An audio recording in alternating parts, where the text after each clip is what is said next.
All right, so right now there's a need for welders. There's a need for welders here at home in South Central Pennsylvania. Really, there's a need across the country. And the American Welding Association predicts by the year 2027, we will need 360,000 welders to fill all the open positions. So we sent Tyler Hatfield to work, and he went to Earlbeck Welding to learn more about not only the work of welding, but also the art as well. It's about to get hot. We're gonna shoot off some arcs and sparks to learn what it takes to be a welder.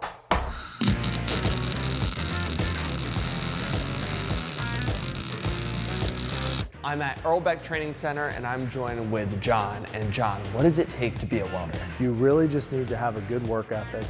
You need to be maybe somebody who wants to get out and get your hands on things, somebody who's a visual learner, somebody who maybe is looking to not sit behind a desk all day. All right, John, but there's a whole bunch of different welds that people need to know. Yep, so our most common welds and weld process here is MIG, and then we have the TIG welding process. There's a couple examples of that right here with mild steel TIG and aluminum TIG. You can absolutely put a spin on things, and as long as you're welding to the codes or things that you're being asked to weld to, yeah, you can really put a piece of yourself into the weld. All right, I'm really excited to get to welding. What do I need to wear? Awesome, so right here we have your standard PPE for welding. We got a welding jacket, it's gonna protect us from any kind of sparks that fly. You got your welding gloves. We got our auto darkening welding helmets here.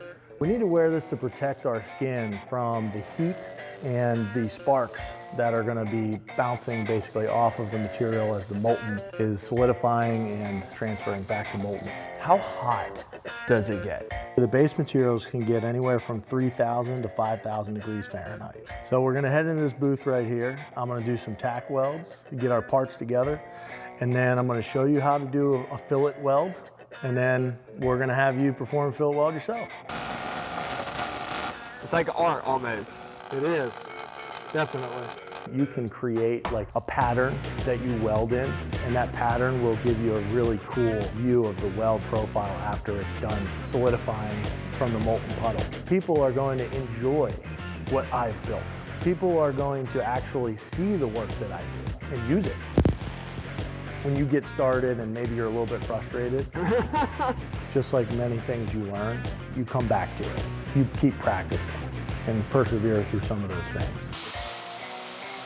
The industry itself, it impacts so many different parts of our day-to-day life. So you're impacting day-to-day people and everything they do and need. I think that's really cool because people can actually touch and connect with that.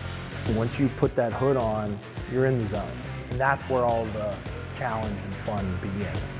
Tyler Hatfield, Fox 43 News.